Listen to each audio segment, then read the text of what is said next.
말씀은 도중 하차하는 성도들, 조금 예수 믿다가 고난과 핍박에 당했다고 다시 옛날로 돌아가려고 하고 배교의 위험 속에 있는 성도들을 격려하고 그리고 끝까지 달려가는 작전을 제시하는 본문이라고 이야기할 수 있을 것 같습니다.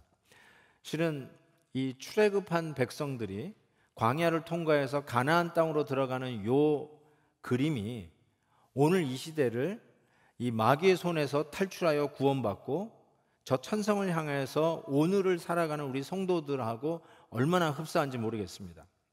오늘 우리가 살아가는 성도들의 삶을 종말론적 삶이다, 에스카랄라지컬 라이프라고 그러는데, 그 말은 지난주에 얘기한 것처럼 D-Day와 V-Day의 긴장 관계 속에서 사는 바로 그 라이프가 종말론적 삶입니다.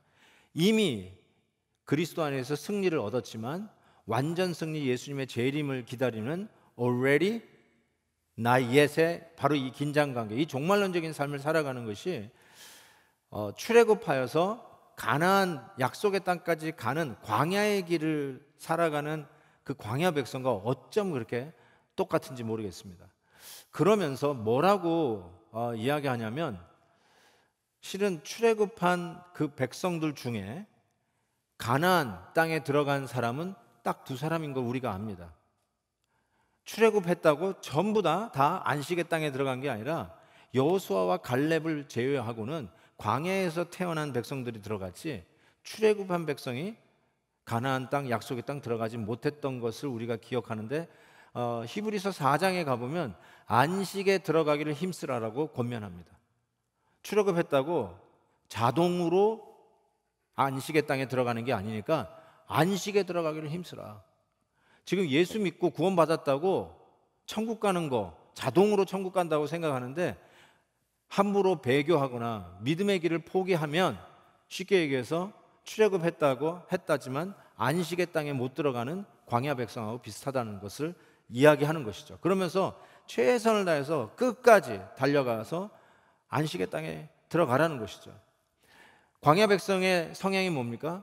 기회만 있으면 애굽을 향해서 뒤돌아가기 시작했어요. 그들의 생각은 자꾸 조금만 힘들고 만나가 맛이 없고 지루하고 실증이 나면 애굽을 돌아갔어요. 애굽에서 먹던 고깃가마 옆에서 고기 먹던, 차라리 거기서 먹고 죽을 걸. 아니면 애굽에서 먹었던 파, 마늘, 부추, 이런 오이, 이런 것들을 이야기하면서, 야, 애굽에서 그런 거 먹었으면 얼마나 좋았을까요? 이 광야에 나와서 우리가 굶어 죽겠다 하면서 기회만 있으면 자꾸 애굽을 향해서 돌아가려고 하는 이 모습들을 보면서 그 불순종하는 백성들이 결국은 안식의 땅을 가지 못했던 것처럼 자꾸 유대교로 돌아가려고 하지 마라. 신앙을 버리고 조금 힘들다고 신앙 없었던 그 옛날로 돌아가려고 하지 말고 끝까지 달려가라. 근데 어떻게 끝까지 달려가느냐? 그걸 위해서 격려와 작전을 소개를 하는데, 먼저 작전이 이것입니다. 뭐라고 얘기하냐면, 이 작전을 얘기하기 전에 1절을 보시면, 거룩한 형제들아, 우리가 믿는 도리의 사도이시며 대제사장이신 예수를 깊이 생각하라, 이렇게 얘기합니다. 여기서 우리가 지난주에는 예수님이 대제사장 되심에 대해서 우리가 이미 들었습니다. 그런데 예수님 앞에 붙여진 그 형용구 중에 처음 듣는 게 나오는데, 그게 바로 우리 예수님이 누구냐면 사도이라는 말을 써요. 사도. 갑자기 예수님이 사도라는 말을 쓰는데, 사도는 원래 예수님의 제자들에게 붙여졌던 타이틀입니다.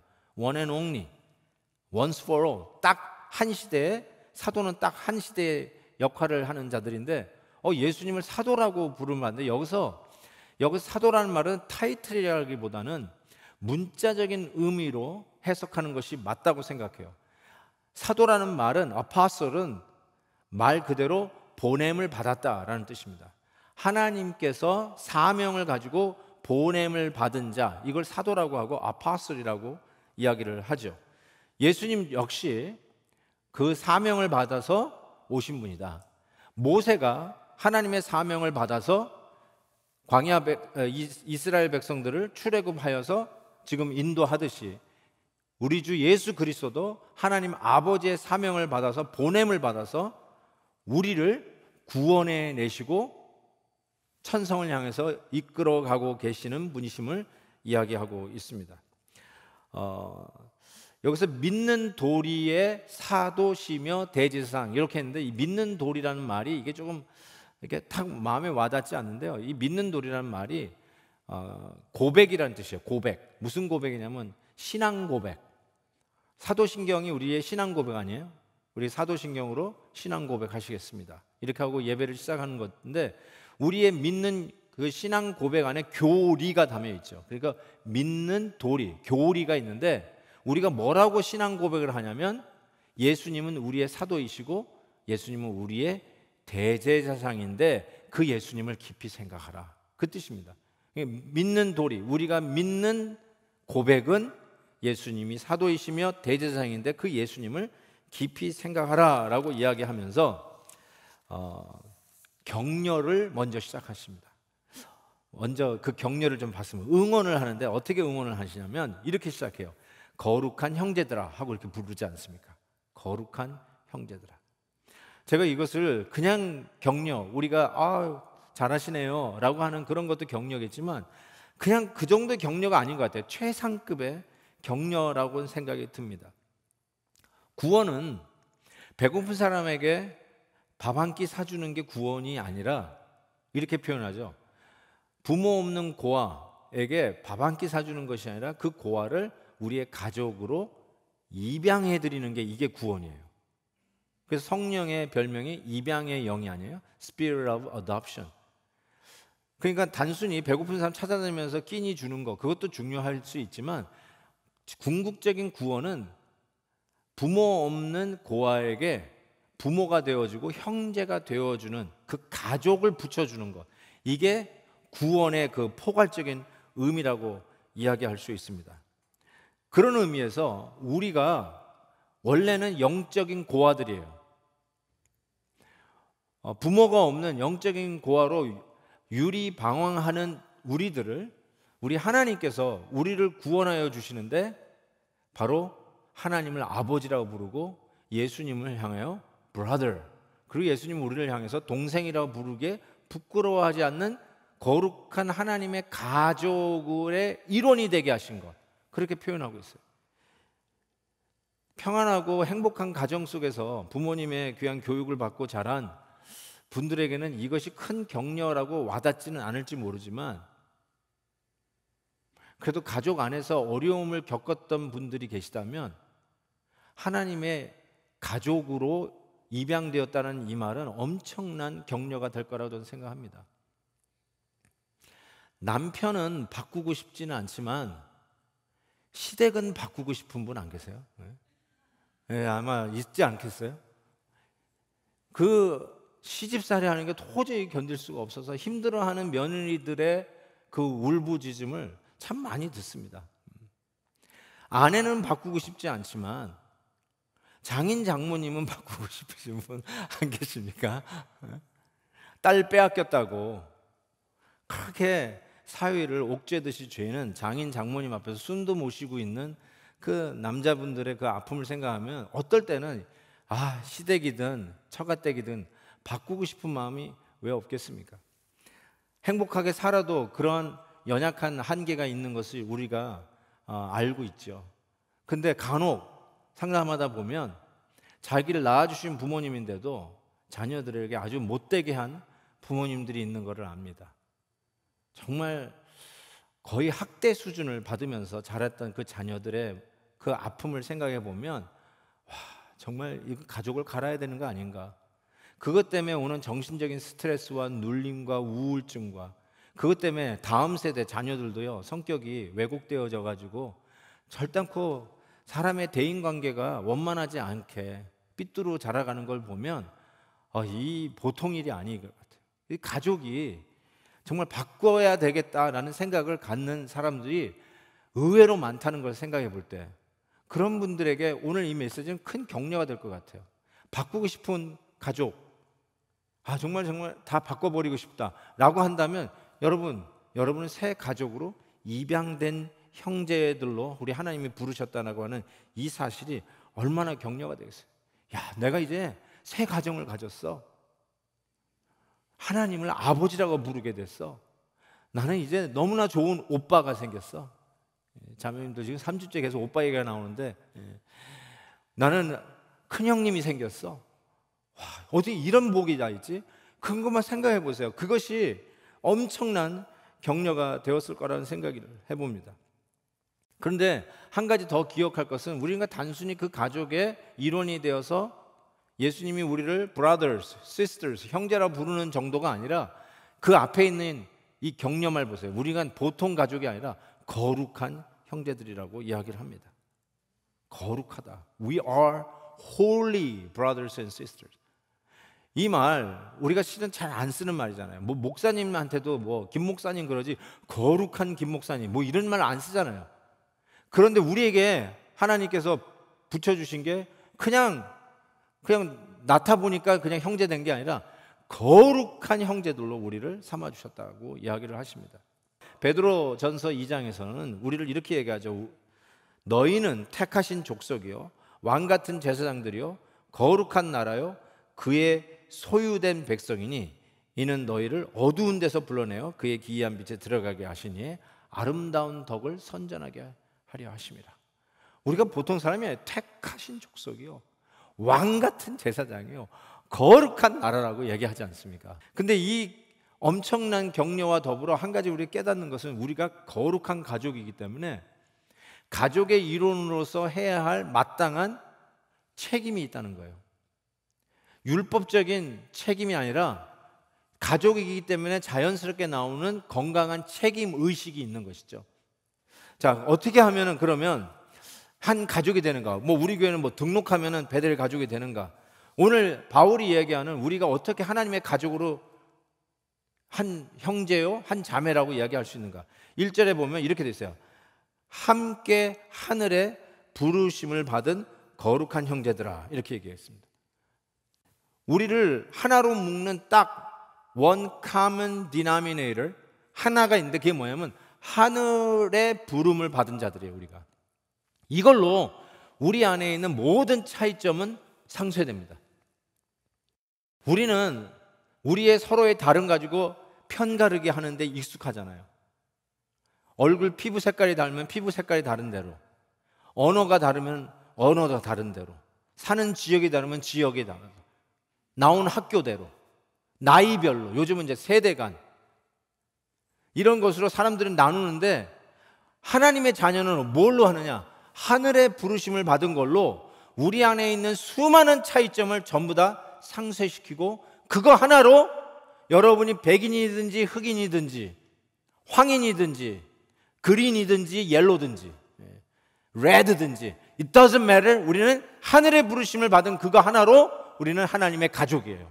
아멘입니다. 예수 그리스도가 죽음을 맛보면서 한 방향 한 목표를 향해 가게 되는 하나님의 신실한 가족의 일원으로 삼아주시고, 무슨 일이 있다 할지라도 우리는 거룩을 향해서 걸어가야 하는 이 책임, 건강한 책임의식을 가지고 가는 자들이 되었다는 것이죠. 그걸 가지고 끝까지 달려가야 되는 거예요. 도중에 나는 이제는 이 가족 안 할 거야 하고 가족 이탈 할 수 없다는 것이죠. 끝까지 가야 가족인 것이죠. 그러면서 이제 작전을 내립니다. 이게 격려를 하셨어요. 거룩한 하나님의 부름을, 하늘의 부름을 받은 가족이라고 격려를 하신 후에 이제 작전이 내려지는데, 작전은 이겁니다. 예수를 깊이 생각하라. 이것도 최상급 작전이에요. 싱거울 수 있다고 생각할지 모르지만 이것처럼 기막힌 작전이 없어요. 그래서 최상급 작전이라고 저는 생각합니다. 예수를 깊이 생각하라. 여기에서 깊이 생각하라. 카타노 에사타, 죄송합니다. 자꾸 이게 헬라어가 나와서 카타노 에사테라고 하는 이 단어가, 이 헬라어는 한 단어지만 우리 한국말도 두 단어, 깊이 생각하라. 그냥 생각하라 가지고는 의미가 안 나오니까 깊이 생각하라. 영어로도 한 단어로는 안 돼요. carefully consider.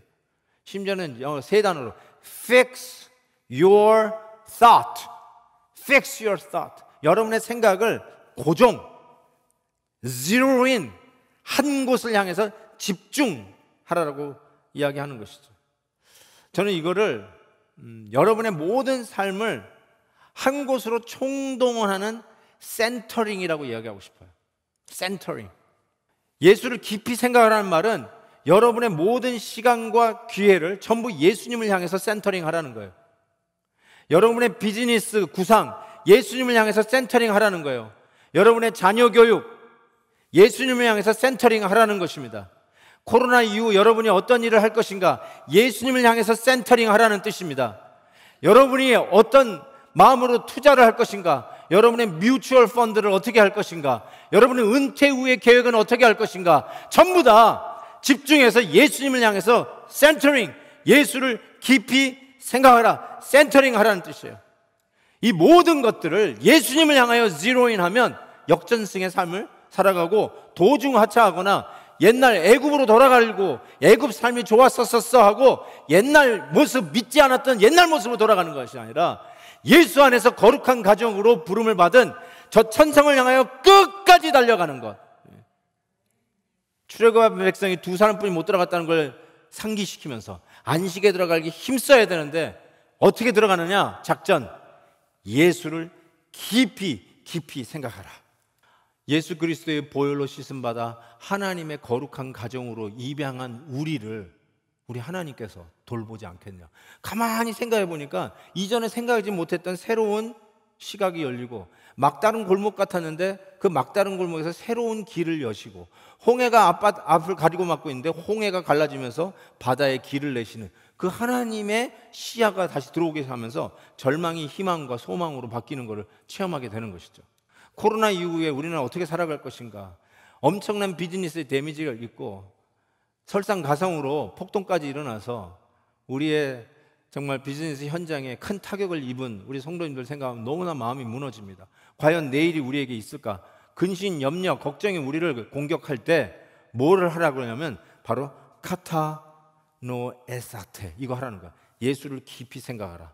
그거 생각해 보면은 새로운 문이 열리는 거예요. 굉장히 이게 어리숙한 작전 같은데 이 작전이 성공하는 이유가 뭐냐면 그냥 끝났구나, 이젠 종쳤구나, 내 앞길은 깜깜하구나, 야 이건 설상가상이구나, 죽으라 하는구나, 그런 상황 속에서 넋놓고 있는데 예수를 깊이 생각하면 케타노에 세테 하면은 바로 거기에서 새로운 길이 열리는 거예요. 정말 거기에서 막다른 골목에서 새로운 문이 열리는 거예요. 새롭게 하나님이 우리에게 주시는 힘과 능력이 공급되어 주시는 거죠. 저는 이 예수를 깊이 생각하라 하는 이 말씀 속에서 실질적으로 얻어지는 교훈이 있어요. 이건 정말 해보면 아는 건데 순종하고 해보십시오. 그러면 여러분에게 얻어지는 최고의 유익인데 그게 뭐냐면 비교의식에서부터 해방됩니다. 비교의식에서부터 자유로워져요. 실은 사람들이 이 비교의식 때문에 항상 절망하는 거거든요. 비교의식 때문에 시기 질투하게 되는 거거든요. 비교의식은 백해무익입니다. 자기가 조금 나은 것 같으면 교만으로 직접 연결되고요.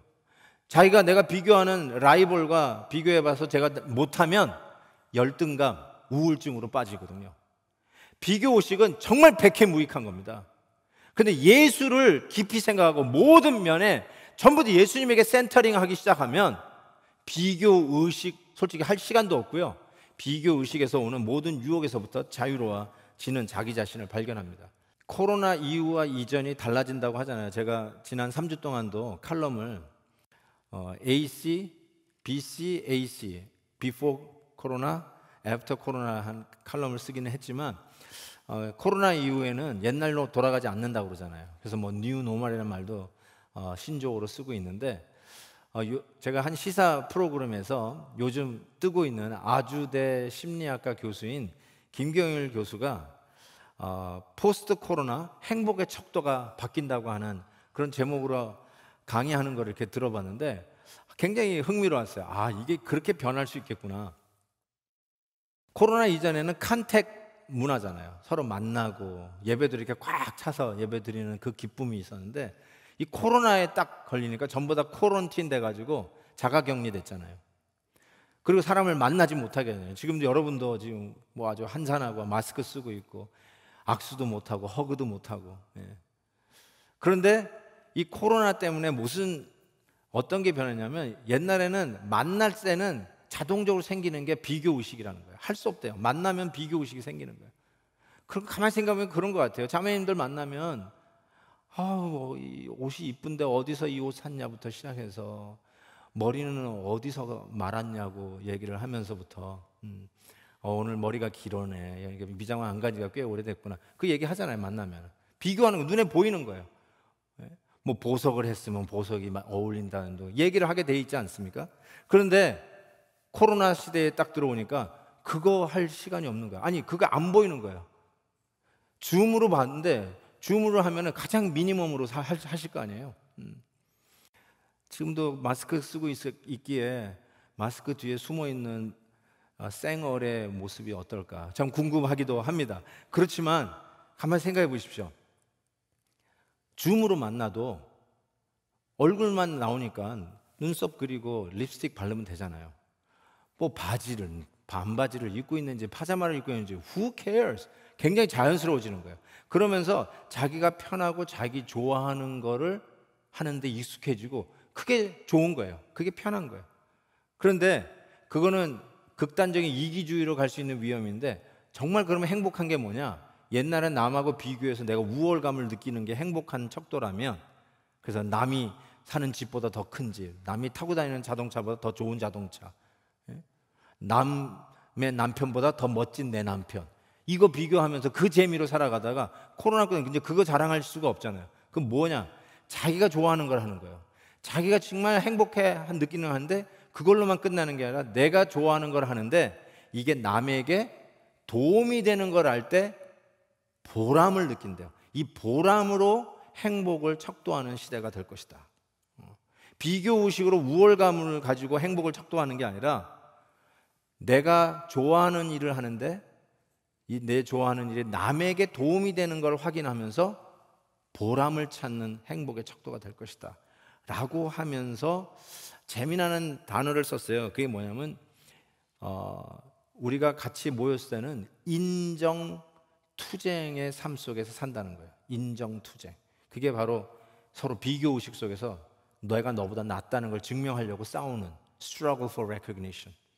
근데 이 단어가 인정투쟁이라는 단어가 실은 헤겔 철학자 헤겔이 만들어낸 말이에요. 우리 사람들은 인정받으려고 싸운다는 것이죠. 근데 현존하는 철학자 중에 가장 영향력이 있는 프랑크푸르트의 철학 교수인 악셀 호네트라고 하는 교수가 바로 저 책을 썼습니다. 인정투쟁, Struggle for Recognition. 바로 저 책을 썼는데 이분이 뭐라고 이야기하냐면 인류의 역사는 이 사회적인 이런 모든 구조가 변화되는 이 모든 변화와 투쟁은 인정을 둘러싼 투쟁이라고 전제를 합니다. 그게 결국은 인정받으려고 싸우는 싸움으로 지금까지 왔다는 거예요. 그게 역사의 흐름이라는 거죠.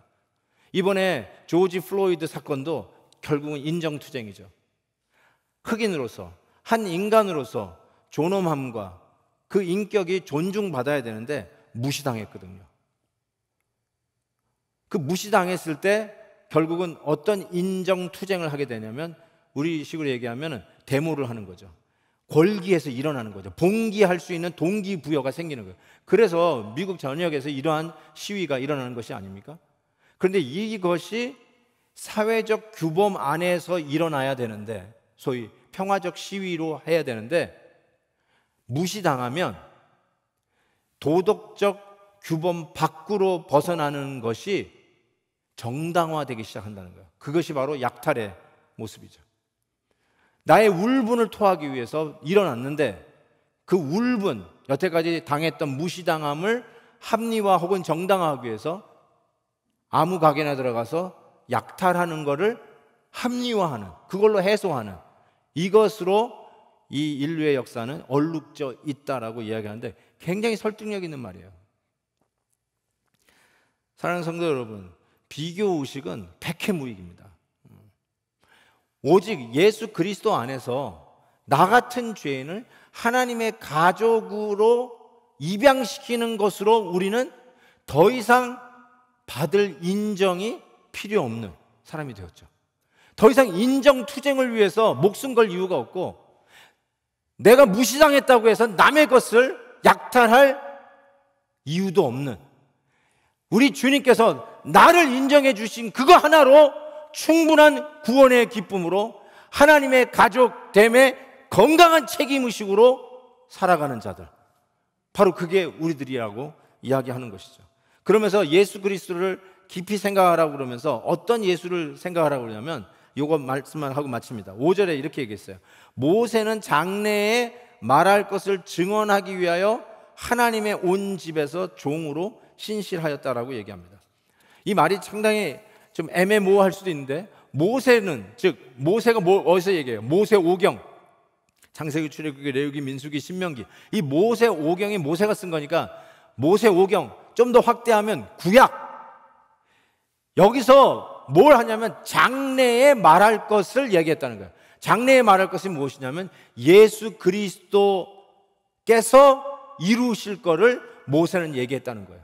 그러니까 모세 오경에, 구약에 나오는 모든 율법과 성막 제도와 희생 제물과 제사장의 역할과 광야의 백성들이 어떻게 생활할 것인가에 대한 모든 십계명, 이런 모든 말씀들이 그 당시에 적용되는 타당한 말씀인과 동시에 이 모든 것들이 결국은 앞으로 오실, 장래에 오실 예수 그리스도 안에서 온전히 성취될 것을 말한 것이라고 주님께서 얘기하시는 거죠.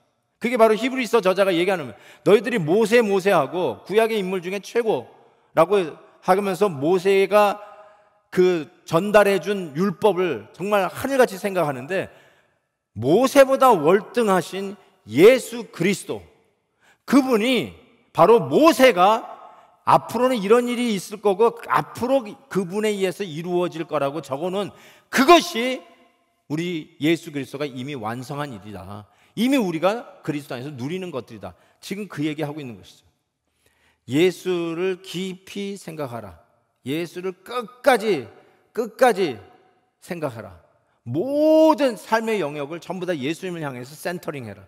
예수님을 먼저 생각하고, 아침에 일어나도 예수님 먼저 생각하고, 잠에 잘 때도 예수님 생각하고, 일터에 나가서 비즈니스를 오픈할 때도 예수님 먼저 생각하고, 모든 것에 전부 다 제로인 예수님을 향해서 센터링 하라는 거죠. 거기서 새로운 시야와 새로운 지혜와 삶을 여는, 끝까지 인내하며 도중 하차하거나 실패하지 않냐고 끝까지 갈 수 있는 작전, 명장의 작전, 예수님의 작전, 예수를 깊이 생각할 때 끝까지 갈 수 있다라고 이야기하시는 것이죠. 하루의 시작도 하루의 마무리도 예수님께 센터링, 새로운 일을 구상할 때도 예수님께 센터링, 우리의 가정, 우리의 교육, 자녀들 교육, 우리의 그 비즈니스 현장을 생각할 때도 예수님께 센터링, 나의 꿈과 비전도 예수님께 센터링, 우리 교회가 나가야 할 방향을 생각할 때도 예수님께 센터링, 여러분의 노후 대책 예수님께 센터링, 우리가 은퇴하면 뭐 하실 건가 예수님께 센터링. 한번 그런 의미에서 우리가 끝까지 신앙을 지키고 끝까지 영적인 가족의 일원으로 남을 수 있는 우리 주님의 작전 명령, 예수를 깊이 생각하라. 오늘 이 말씀 생각하면서, 주님 생각하면서 우리 같이 한번 합심해서 기도합니다.